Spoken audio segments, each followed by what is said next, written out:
una científica y profesional del equipo de sexología. Adicionalmente, forma parte del equipo de profesionales de Valdiversa. Cari, un gusto que estés con nosotros. Gracias a ustedes por la invitación y por la instancia, la oportunidad de poder conversar sobre estos temas que me imagino que no son tan cotidianos en el día a día, pero Ujú. hoy vamos a tratar de darle varias vueltas. Sí, por supuesto. Sin duda, como dices, Cari, es un tema bastante importante que no se conversa de forma habitual en el diario vivir y que, por supuesto, desde nosotros como Colegio Médico estamos con gran interés de poder conmemorar un día como hoy y, por supuesto, poder conversar materias de importancia para la actualidad nacional, por supuesto, e internacional, y adicionalmente poder también dar un espacio para que la comunidad pueda estar presente y pueda tener esta información. ¿Te parece si comenzamos? Sí, dale, no. Perfecto. Comencemos. Empiezas tú, ¿verdad? Sí, sí, Ya. corazón. Perfecto. ¿Está visualizando? Bueno, por supuesto, como les mencionaba, el día de hoy, 4 de septiembre, es el Día Mundial para la Salud Sexual. Yo soy el doctor Máximo Arancibia, soy presidente del Departamento de Género y Salud del Colmed La Serena, y muy orgulloso me siento de estar presente el día de hoy, pudiéndoles comentar un poco sobre esta área que es muy importante para todos nosotros y que por supuesto es importante de que como profesionales y la comunidad en general tenga acceso a ello. Ahora, ¿por qué es importante esto? Bueno, primero que todo, la Asociación Mundial para la Salud Sexual desde 1978 ha estado aportando a nivel mundial en cuanto a materias de salud y derechos sexuales.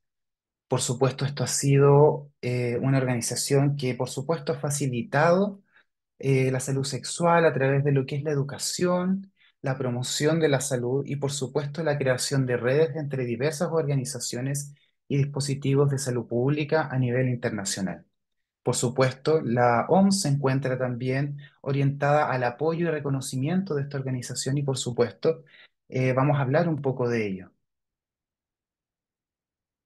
Ahora, ¿qué es lo importante y los ejes principales de que esta asociación y en general, porque se nace finalmente un día importante para el reconocimiento de la salud sexual? En general, el trabajo siempre se encuentra dirigido a promover lo que es la salud sexual para todos. En la actualidad, la salud sexual es algo, ocurre, un fenómeno que no debería ocurrir, que es un privilegio. Por supuesto, existen naciones en las cuales aún hay violaciones de los derechos humanos y que, por supuesto, asociaciones como esta, adicionalmente como la OMS, se encuentran en pro de que esto no ocurra y que, por supuesto, tener una mirada crítica respecto a lo que se necesita para poder aportar a la comunidad. Por supuesto, la salud sexual es un objetivo que no solo para los médicos, médicas, médiques, sino que también es un objetivo común en diversas disciplinas, como lo vamos a conversar con Cari más adelante. Es algo inter y transdisciplinar y que, por supuesto, la cultura es algo que nos contribuye a nosotros también y que es importante tenerlo en consideración, adicionalmente de las poblaciones ancestrales que tenemos en nuestro país y en el mundo. Por supuesto, se plantea de que la educación sexual integral es el puntapié inicial, por así decirlo, y el objetivo principal para fomentar el desarrollo humano. Por supuesto, es algo que todos aspiramos y que en general va a facilitar una vida sexual saludable para todas las personas a lo largo de todo el ciclo vital. Desde el 4 de septiembre del 2010 nació la importancia de convocar a diversas organizaciones nacionales e internacionales, diversos dispositivos a nivel global, en el cual se conmemorase el Mundial de la Salud Sexual, en un esfuerzo para qué, para poder promover una mayor conciencia social sobre esto en el mundo y, por supuesto, promover de que diversos dispositivos a nivel internacional estén en pro de ello y, por supuesto, de políticas públicas que estén orientadas al bienestar sexual. Esto es muy importante porque año a año vamos viendo de que hay una temática central que es piedra angular de cada una de las conmemoraciones para este año. No es un tema menor. Este año se conmemora a nivel global las relaciones positivas. Y esto no tan solo a nivel afectivo sexual, sino que también en múltiples otras tipos de relaciones. Podemos mencionar, por ejemplo, relaciones laborales, relaciones con la familia, relaciones consigo mismo, relaciones con otras personas y otro tipo de vínculos. Como sabemos, esto es algo multidimensional y que por supuesto vamos a hablar el día de hoy con Cari, vamos a poder dar una mirada crítica al respecto. ¿Cuáles son los mensajes importantes que se transmiten en este Día de la Salud Sexual y que finalmente todo el mes lo ocupamos también para la conmemoración de esto? Y la reflexión desde los distintos tipos de relaciones humanas, como yo les comentaba hace un momento. Por supuesto, advertir las banderas rojas en las relaciones. Importante, se ha dicho mucho al respecto de ello y es importante que lo tengamos en consideración. Por supuesto, fomentar prácticas positivas de relacionarse consigo mismo es algo importante y que por supuesto nosotros estamos en vista y en pro de una salud sexual que sea afirmativa y positiva, puesto de que de una u otra forma esta afecta el impacto en nuestra salud, no tan solo sexual, sino que también mental y muchas otras dimensiones del ser humano. Por supuesto, hablar sobre lo que es el binomio de las relaciones con las ITS, que son las infecciones de transmisión sexual, y por supuesto, algo importantísimo que es el consentimiento como piedra angular de las relaciones humanas y que el año pasado fue tema principal del Día de la Salud Sexual.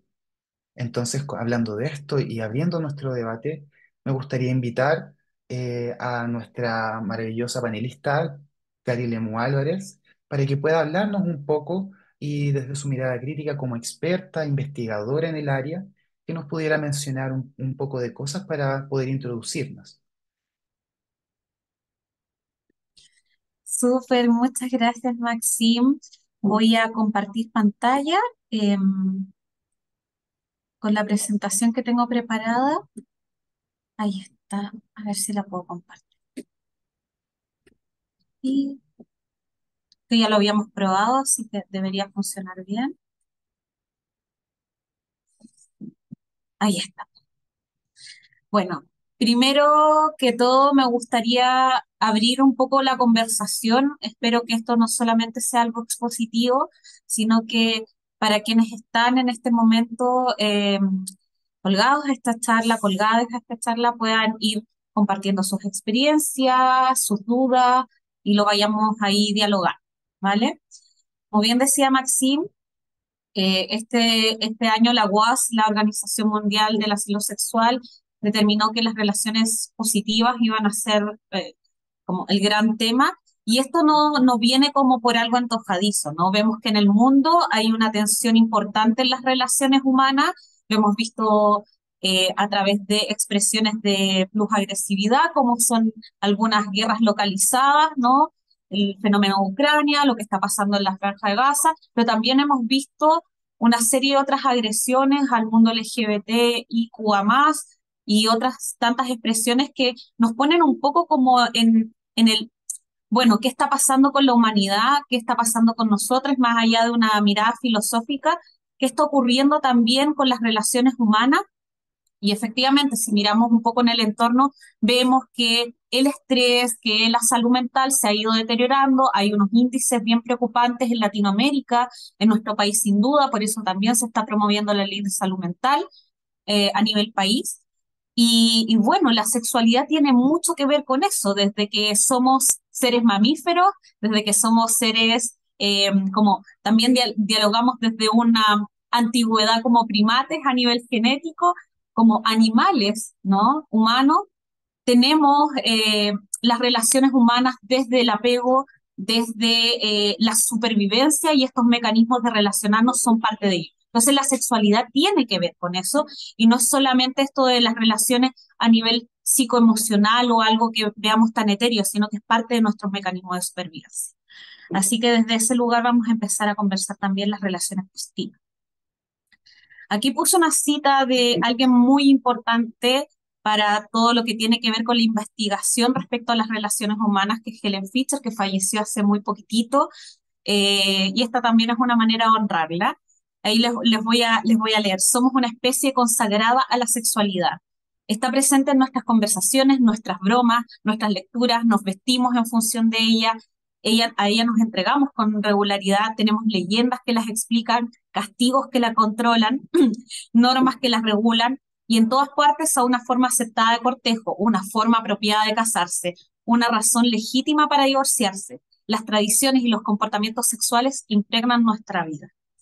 Cuando leemos esto, probablemente vienen muchos recuerdos a nuestra mente, como qué es lo que consideramos, por ejemplo, bien o mal, moralmente aceptable, cuando sentimos lo que sentimos, cuando fantaseamos, cuando deseamos, cuando queremos relacionarnos con alguien, desde qué lugar lo hacemos. Entonces, todas esas reflexiones tienen que ver con conductas que hemos ido aprendiendo, con parte de nuestra historia como seres humanos, también con la conducta con la que enfrentamos la salud.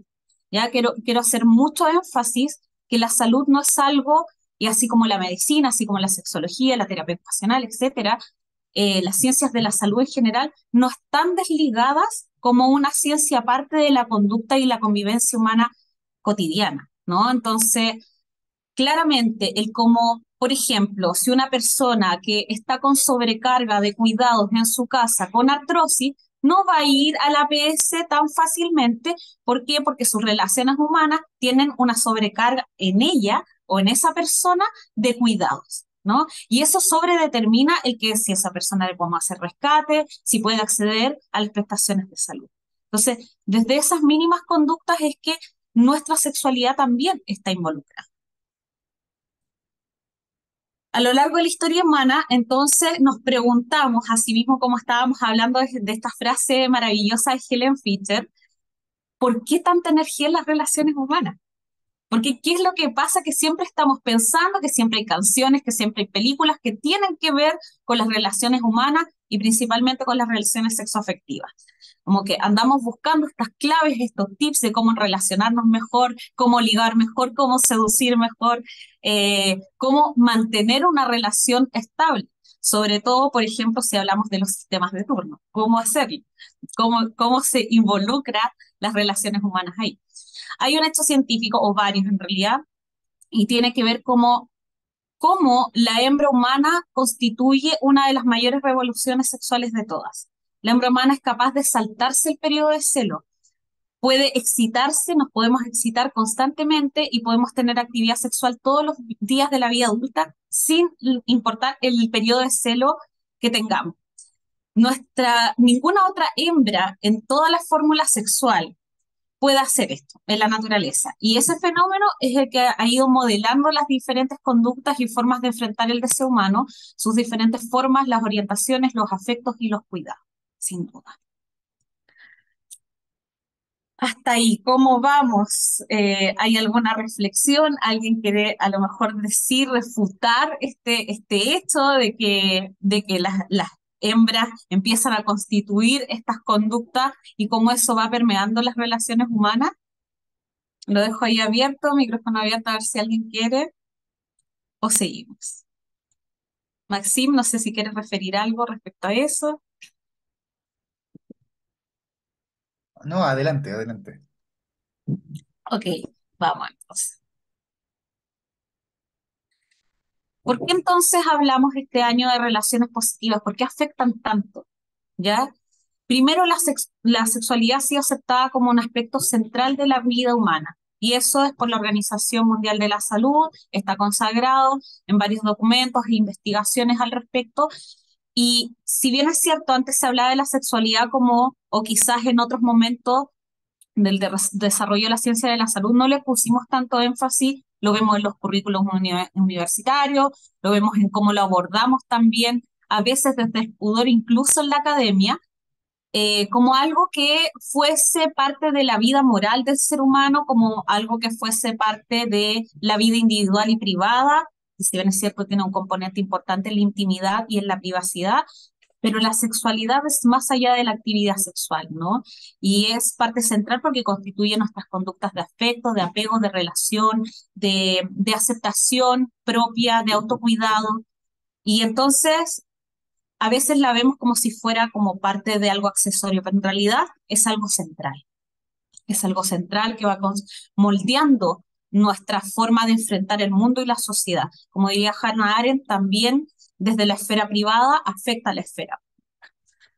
La sexualidad involucra las relaciones íntimas, las cuales nos permiten controlar, o sea, confrontar, perdón, nuestros deseos y fantasías. Es decir, cada vez que conversamos o pensamos desde nuestra sexualidad, sentimos, corporalizamos desde nuestra sexualidad, lo que estamos haciendo al relacionarnos íntimamente con otra persona es confrontar qué es lo que pasa con mis deseos, qué es lo que pasa con mis fantasías, como, chuta, esto me está sucediendo, ¿no? Independiente a que tengo unas normas morales, independiente a que hay una historia en mí o a lo mejor vengo de una crianza más liberal, más conservadora, esto está pasándome y luego empiezo a tomar decisiones de cómo enfrentarla, si negarla, si la quiero llevar a cabo. Entonces, a través de estas interacciones, en el fondo, las interacciones íntimas actúan como espejos y nos permiten confrontar estos deseos y estas fantasías, así como la sociedad en la que vivimos y los tabúes que tiene esta, ¿ya? Por lo tanto, cuando pensamos en nuestros deseos y nuestras fantasías, también se imbrican todas estas formaciones culturales, morales, como les decía, y bueno, cómo esto lo enfrento y qué es lo que viene conmigo para enfrentar toda esta situación. En la actualidad, aún nuestra sociedad, voy a hablar solamente de la occidental, que es la que más conozco, promueve relaciones un poco más normativas, digamos como una expectativa social, como una imagen culturalmente aceptada, dando a entender que las relaciones más promovidas son las relaciones heterosexuales, las relaciones que son legales, por ejemplo, pensando en el matrimonio y en esta escalada relacional que nos lleva a formalizar de alguna manera las relaciones. Cuando digo escala relacional es como esta visión cultural que tenemos en las que todas las relaciones tienen que empezar primero como, bueno, nos flirteamos, nos gustamos, nos seducimos, luego ya salimos, quizás tenemos varias citas o quizás vamos a tener actividad sexual al tiro, luego ya seguimos saliendo, nos gustamos, nos empezamos como a definir en torno a un enamoramiento, este enamoramiento o energía de la nueva relación se empieza a profundizar, empezamos a compartir espacios cotidianos, luego cuentas, luego hipotecas, luego nos vamos a vivir juntos, luego tenemos perrijis, perrigatis o definitivamente hijes humanes, nos casamos en medio, quizás antes, quizás después, formalizamos con las familias y así. Eso es lo que se llama, sobre todo en las comunidades no monógamas, como escala relacional y es una idea que tenemos de que las relaciones generalmente tienen que ir hacia allá, cuando en realidad tenemos la posibilidad de diseñar las relaciones de otra manera, que no tengan esa escalada y sin jerarquizar cuál de cada una es más importante que la otra. Pero como tenemos esta imagen también pensamos en un tipo de relaciones que vayan hacia la legalización, ¿no? Que vaya hacia el matrimonio, que vaya de cierta manera ese matrimonio. Y reproductivas también las priorizamos porque en el fondo nos preocupamos mucho más de los aspectos reproductivos y muchas veces cuando hablamos de sexualidad inmediatamente le ponemos el apellido, decía un profe de sexología, le ponemos el apellido inmediatamente de sexuales y reproductivas, como si fueran lo mismo, y no son lo mismo. La sexualidad va por un lado y la reproducción o procreación va por otro, ¿ya? Pero en nuestra cultura las reunimos como una unidad. Y estas relaciones heterosexuales, legal y reproductivas, son las prioritarias. De hecho, tanto así que cuando alguien se casa, el tema reproductivo es importante, por ejemplo, para la disolución de ese vínculo matrimonial. Y se excluye, por tanto, de este tipo de relaciones como comúnmente aceptadas y promovidas, las relaciones basadas en el placer. Sé que probablemente van a pensar, no, pero es que yo he tenido relaciones basadas en el placer, lo que me gusta, etcétera. Sí, pero generalmente cuando pensamos, pensamos en el bienestar de toda una comunidad, pensamos en nuestra familia, pensamos en lo que van a decir nuestros amigos, y hay una serie de factores que van empezando a pesar más que el propio placer o que el placer que tenemos entre las relaciones. Y luego, fuera de esas normas deseables y aceptadas, están los individuos y colectivos que viven en privado estas diferentes formas de experimentar su sexualidad y las relaciones, y ello es fundante al momento de considerar comportamientos frente a estos dispositivos de salud y otras instituciones, ¿ya? Entonces, en el fondo, tenemos estas relaciones que están fuera, entre comillas, de las normas y que están invisibilizadas, que están estigmatizadas y que generalmente se tienen que vivir en privado, ¿ya? Y cuando digo se tienen que vivir es porque dependiendo del país hay unos enclaves en los derechos civiles, en cómo puedes arrendar las casas, en cómo puedes criar a los hijos, y empiezan a aparecer todos estos temas que tienen que ver con otro tipo de temas, pero que realmente las comunidades que viven fuera de esta norma han empezado a emerger distintas estrategias, a hacer emerger distintas estrategias para vivir y existen. Y existen no solamente como algo moderno, sino que existe en toda la historia de la humanidad. Podemos ver muchos datos y muchas experiencias. Por ejemplo, hay eh, una comunidad católica en Estados Unidos, de Nueva York, que vivió relaciones múltiples en un lugar en donde regulaban las relaciones sexuales entre cada uno, tenían hijos, eso era quizás lo más cuidado como diada, pero las relaciones sexuales eran relaciones más o menos libres en la elección. ¿Ya? Y eso no es de ahora, no estamos hablando del 2024, estamos hablando de los años 30, 40, etcétera, ¿no? Y hacia atrás, si nos vamos hacia otras culturas, otro tipo de lugares en el mundo, también existen estas experiencias. Entonces, no es algo plenamente de hoy día, tan moderno tampoco. Voy a seguir. ¿Hasta ahí hay alguna duda? ¿Alguien que quiera intervenir? Eri, a mí me gustaría contribuir en lo que tú Ajá, dices para dale. reforzar una idea que planteaste. Finalmente, la sexualidad es importante para todas las personas que nos están viendo hasta ahora. La sexualidad en este momento es contemplada como un acto en sí revolucionario. ¿Por qué es eso? Porque finalmente nos pone en tela de juicio lo que en el mundo occidental, la cis heteronorma, y muchas veces judeocristiana, nos está poniendo y nos está imponiendo en nuestra sociedad. Entonces, todo aquello que se aleja de eso nos pone a cuestionarnos cuáles son finalmente aquellos límites en los cuales yo me puedo movilizar. Y concuerdo con lo que dice Karina absoluto, en el cual finalmente esta necesidad de vivencia de la sexualidad, dependiendo de la sociedad cuando nos movilicemos, es algo que siempre está presente y hay que tenerlo en consideración.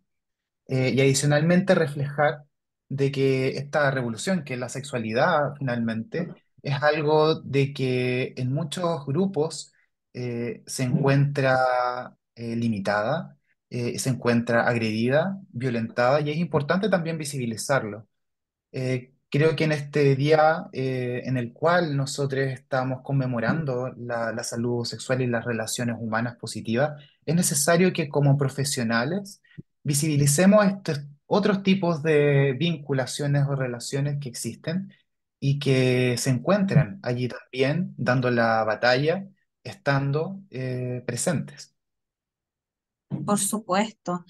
Bueno, la idea es poder ir mirando distintos tipos de relaciones que se van tejiendo, que adoptan un montón de formas, son parte, de ahí les voy a hablar un poquitito más de ellas, pero creo que es súper relevante que esta idea que tú rescatas, Maxim, que los profesionales de la salud, los profesionales médicos, médiques, no están ajenos a estas realidades por distintas razones, ya sea por vivencias personales, eh, que a veces no queremos llevar al box porque pucha, que este es mi relato personal. Bueno, es que lo personal también es parte de la mirada y a partir como de este proceso de objetivar los procesos de los pacientes, también hay que ver que estas imágenes que tenemos propias también son parte de ese ojo, ¿no? Al momento de examinar a alguien, al momento de mirar a alguien como un ser integral en intervención de salud. Eh, y también, bueno, por supuesto, también es mirar las relaciones más allá de lo que para nosotros a lo mejor es aceptable o de lo que nosotros hemos vivido, sino que validar por otra parte eh, que cada uno de esos seres humanos que viene a una atención a salud viene por unas motivaciones que no siempre quiere expresar, pero que ahí es importante indagar y ser comprensivo y liberar un poco de juicio a las personas para que podamos dar con los objetivos reales de esa intervención, ¿no? Súper importante el rescate que hace Maxim, creo que es muy relevante porque eso es lo que nos remueve y nos invita a salir de la zona de confort a veces, ¿verdad? Como mirar otras realidades. Bueno, como decía, hay diferentes tipos de relaciones que aún cargan con un enorme estigma, ya en la atención de salud y no solamente en la sociedad, digo, en la atención de salud, pero en la sociedad también, en general, en las imágenes culturales, en las conversaciones que tenemos, muchas veces las personas lo enfrentan con miedo o con incluso con un poco como de reticencia, de alejamiento, ¿ya? Porque no están acostumbradas a imágenes distintas a las normativas que ya revisamos en la diapositiva anterior. Entonces, por una parte tenemos las relaciones abiertas. Aquí puse relaciones abiertas porque popularmente se conoce más como relaciones abiertas. En realidad el nombre son no monogamias en general. Dentro de las no monogamias están las no monogamias consensuales o NMC y las no monogamias no consensuales. Después vamos a hablar de eso, pero son las no monogamias que en el fondo no se alcanzan a expresar como no monogamia.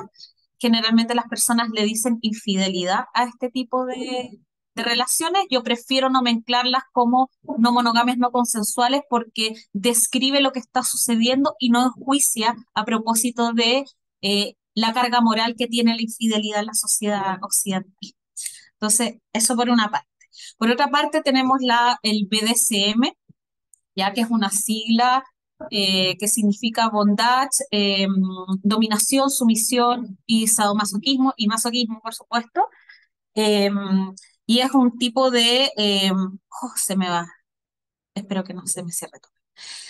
Y es un tipo de relación en las cuales se practica lo kinky, ¿no? Las eróticas alternativas y siempre y cuando se promueven, desde incluso la UAS, se promueven siempre y cuando sean practicadas de manera consensuada y segura. Que a todo esto el BDSM tiene grandes lecciones que enseñarnos sobre consentir, ¿ya? Porque al ser prácticas que no son tan normativas, el consentir se vuelve mucho más importante y los cuidados se vuelven mucho más importantes incluso que las relaciones normativas. Luego están las orientaciones sexuales no hetero, ¿ya? Y lo pongo así porque eso es lo que carga con el estigma, aún por más que estemos promoviendo más diversidad, todavía vemos personas que son castigadas, que son golpeadas y violentadas en las calles, como bien decía Maxima hace un ratito atrás, y hay relaciones en personas con discapacidades y diversidad funcional que aunque digamos, sí, bueno, tienen derecho a la sexualidad, cuando la tienen, muchas veces las miramos con estigmas, como a veces con lástima, a veces con alejamiento, a veces como no es lo más importante cuando son personas humanas con derechos sexuales completos e íntegros, igual que todas nosotras. Vamos a seguir. Incluso se tiende a infantilizar a propósito, por ejemplo, de las personas que tienen déficit cognitivo o las personas que tienen síndrome de Down. Hay un documental chileno que se estrenó hace un par de años en los festivales de cine. No recuerdo el nombre ahora, pero ahí se veía una radiografía de la infantilización de las personas con síndrome de Down. Luego les voy a poner un ejemplo de las no monogamias. Eh, Voy a poner esto acá al ladito para mirarlo. Aquí abajo vemos una persona no monogamia, no consensual. Y este ejemplo es para que miremos un poco lo que pasa en el sistema de salud y cómo puede afectar incluso a nivel epidemiológico el que no estemos mirando este tipo de fenómenos. Acá abajito hay un tiburón, persona no monogamia consensual, que se vincula con todas estas personas que están ahí arriba, con todos estos tiburoncitos, se vinculan sin consensualidad, ni un autocuidado a nivel sexual y sin consejería no monógama afirmativa, pero con una alta carga moral al respecto de la conducta, que generalmente es así y por eso son monógamos no consensuales. ¿ya? Porque hay una carga moral al ser exclusivo, al ser, tener una monogamia consagrada y efectiva entre las personas que les rodean y con mucho juicio del medio. ¿Qué pasa? Esta persona se relaciona eh, con todas estas otras personas, todos estos tiburoncitos, pero no tiene la información de cómo hacerse las pruebas de ITS, pero no sabe cómo gestionar a nivel de salud mental y salud sexual la mayoría de sus vinculaciones y termina con problemas de salud mental. Esto está estudiado. La mayoría de las personas tienen menos satisfacción sexual, las personas no monógamas, no consensuales y tienen un gran estigma para acceder a los dispositivos celulares. Está estudiado en otros países, en Estados Unidos, en Inglaterra, y también se ha empezado a estudiar en nuestro país a través de una investigación que estamos haciendo con mis otras dos coautoras.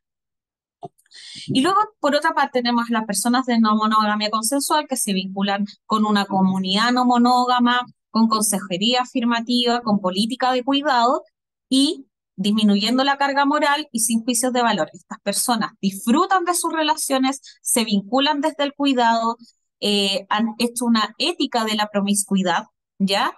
Sin tenerle temor a la palabra promiscuidad, porque no es algo negativo, también es una forma de supervivencia genética. Y, han aprendido también a gestionar su tiempo, su autocuidado, sus cargas mentales y tienen mucho mayor satisfacción y placer, ¿ya? Entonces, aquí vemos cómo el cambiar el enfoque, hacer una consejería, decirle, mira, tienes que hacerte todos estos test de ITS, mira, todos estos métodos tienes la profilaxis precoito, postcoito, tienes todos estos dispositivos donde te puedes hacer pruebas de ITS, tú y todo tu núcleo, permite ir dándole seguimiento a todos estos casos y dando una mejor prestación de salud.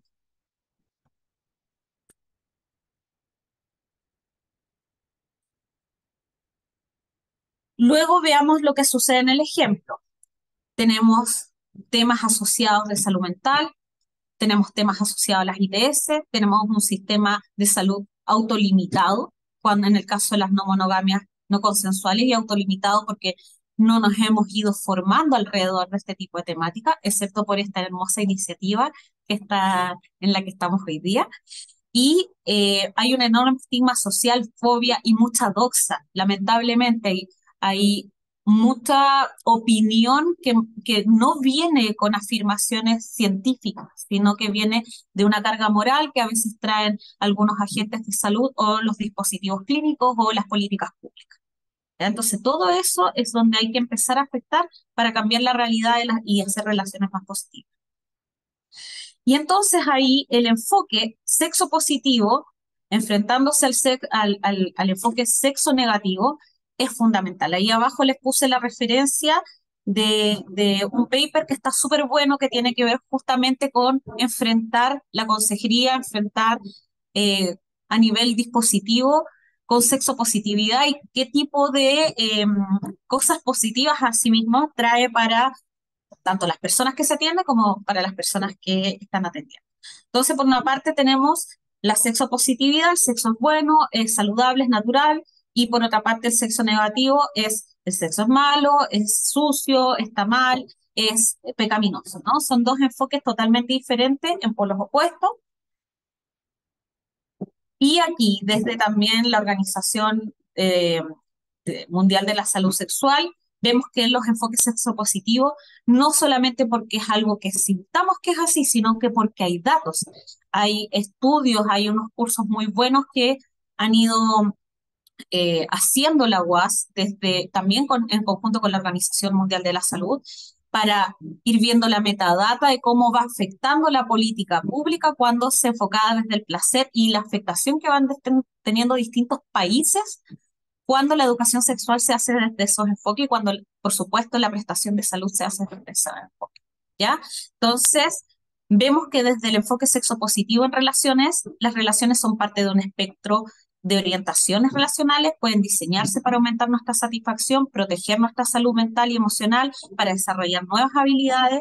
También desde este enfoque entendemos que la sexualidad y el sexo es parte de lo fundamental en el ser humano y la conversión y la comprensión sin juicios permite a las personas aumentar el cuidado de sí mismo y de otros, también desde este enfoque que son admisibles las fantasías, los deseos, reconociendo la diversidad como un hecho científico y adaptativo de los seres humanos, los cuales configuran diversidad fisiológica, diversidad neurológica, diversidad genital, diversidad en la elaboración de la sexualidad, y está basado en el placer y en la no estigmatización.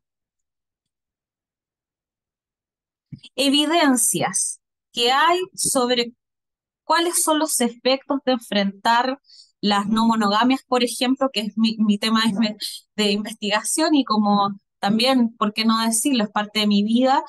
eh, Todas estas investigaciones y más, yo puse aquí un par de ejemplos de lo que se ha investigado respecto del enfoque sexopositivo o de lo estigmatizante que es cuando no existe. ¿Ya? Esta es la investigación que les voy a dar una pequeña muestra, es la investigación que estamos implementando con las colegas de España, de la Universidad de Almería, satisfacción, placer y conversión en las vivencias de las no monogamias en Chile, estudio descriptivo desde enfoque sexológico positivo y no monógamo afirmativo, y que esperamos que se publique ya pronto para poder ir dándoles más datos y más conclusiones de la investigación, y hasta ahora nos hemos remitido a presentarlos en algunos congresos y espacios académicos. Ahora, basado en esta misma investigación y otros trabajos clínicos, digamos, de otros colegas, basados también en la investigación sexológica presente, me atrevo como a presentarles un modelo basado también en la experiencia propia clínica, digamos, como profesionales y en esta investigación, que tiene estos 4 niveles, ¿ya? ¿Cómo hacerlo ante una relación, que en las relaciones que no vemos tan convencionales, cómo dialogarlas, cómo eh, dar una consejería, cómo hacer un acercamiento, cómo guiarlas en el fondo? Uno, en el perímetro más externo, con trabajo fuerte en el consentimiento, es decir, cuánto mi cuerpo quiere llegar a decir que sí y consentir una relación sexual o una actividad sexual o una relación romántica o una relación afectiva, ¿ya? Luego, comunicar y por lo tanto trabajar mucho en las herramientas de comunicación, asertividad con las personas, ¿ya? Por ejemplo, en las neurodivergencias esto es algo muy fundamental. Luego, en los acuerdos y cuidados, fortalecer acuerdos, es decir, esto no se trata de cómo yo te manipulo para cambiarte a las no monogamias o para que tú hagas este tipo de prácticas o para que tú te insertes en este tipo de mundo, sino que es los acuerdos que yo estoy dispuesta a dar y tú también, y cómo nos cuidamos en ese camino. Y finalmente, con qué satisfacción y placer sexual y compersión, que es otro tipo de conceptos muy utilizados, sobre todo en las no monogamias, estamos enfrentando todas estas situaciones y cómo lo podemos promover. Porque la satisfacción y el placer sexual son factores protectores para las relaciones humanas y las relaciones sexuales y la actividad sexual. Y bueno, finalmente se me apagó el dispositivo y lo tengo como bastante lejitos, pero finalmente me gustaría conversar ahí y les puedo hacer llegar las fuentes, que era lo que les iba a mostrar al final, pero conversar en qué parte del espectro estamos cada uno, ¿no? Invitar a la reflexión en qué parte del espectro. ¿Estoy más en el monoamor o en el poliamor? ¿En qué parte, digo, puedo fijarlo si yo trazo una línea entre una y otra? Trazo una línea y lo pongo, mira, parece que no estoy tan ligado a la exclusividad, ¿no? Amorosa, sino que más a la multiplicidad de experimentar relaciones románticas y afectivas. Luego estoy en un espectro más monosexo o polisexo, que no tiene que ver necesariamente con el amor, ¿ya? Y digo no necesariamente porque puede ser que sí, puede ser que no. Si quiero más grados de opacidad o de transparencia en mis relaciones humanas, y esto lo vamos a llevar no solamente a la sexoafectiva, sino que a todo tipo de relaciones, familiares, con amigues, con colegas, con mi equipo clínico, ¿ya? Si quiero más acuerdos o quiero más negociación. Y bueno, esos son los aportes que nos han hecho justamente las organizaciones, las comunidades de relaciones diversas en todo este espectro, porque eso es lo que somos. Tenemos un espectro de relaciones humanas y no solamente existe una que es aceptada. Probablemente lo vemos a nivel cultural, lo vemos en las imágenes de las películas, lo vemos en las canciones, lo vemos incluso en las representaciones históricas más hegemónicas, pero estas relaciones han existido siempre, son parte de los seres humanos y por lo tanto son parte del espectro. Eso sería. Muchas gracias. No sé si tienen preguntas. Muchas gracias, Cari, por tu presentación, tus aportes y, por supuesto, por todos esos datos que nos compartiste para poder ver de una manera más crítica lo que es la salud sexual y, por supuesto, poder discutir con nosotros mismos desde qué momento, desde qué parada nos estamos enfrentando a ello. Creo que es algo muy importante. Eh, y me gustaría saber si es que tú pudieses destacar como un highlight, así como por así decirlo. ¿Qué mensaje le entregarías a los profesionales que nos están viendo actualmente respecto a su atención cotidiana en salud? Porque lo que hemos visto en las investigaciones, que finalmente la sexualidad no es un pilar angular, no se pregunta habitualmente lo que son las anamnesis, y como Mm. estamos viendo, la sexualidad es algo que se encuentra total y completamente en todas partes de las dimensiones humanas. Bueno, yo primero l- les invitaría, yo sé que es un esfuerzo más, ¿ya? Yo sé que es un esfuerzo más el quizás hacer dos o tres preguntas sobre todos los dispositivos en los que estamos viendo más complejidades, en los que la toma de decisiones de un par de minutos es relevante, ¿ya? Pero cuando no estemos en estos grados de urgencia, eh, igual la invitación es a mirar, sobre todo cuando estamos haciendo los diagnósticos, cuando estamos conversando con los pacientes, consultar, introducir un par de preguntas. Por ejemplo, ¿usted tiene algún tipo de relación en este momento? ¿Cómo se relaciona? Preguntar un poco de los vínculos, porque es increíble la cantidad de datos que nos puede dar de la conducta de alimentación, de la conducta de sueño, de una serie de conductas que son factores de salud. Ya a mirar la sexualidad como también en el fondo, preguntar por la sexualidad o trabajar desde la sexualidad permite tener una estrategia mucho más global, más integrativa, y también permite un enlace terapéutico que nos va a hacer que tengamos una mejor adherencia incluso a los tratamientos. Ya cuando una persona la tratamos como una persona legítima, con sus formas de vida que son legítimas y sin juicios, en el fondo esa persona va a adherir de mejor manera al tratamiento. Eso.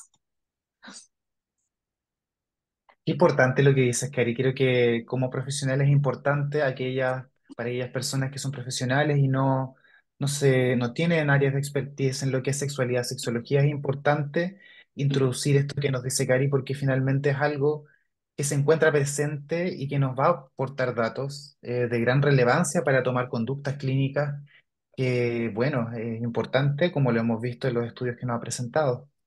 Bueno, Cari, yo quería agradecerte tu tiempo, poder compartirnos tus conocimientos y por supuesto quedas invitadísima a próximas instancias para poder dialogar sobre temas de sexualidad y desde tu área de expertise.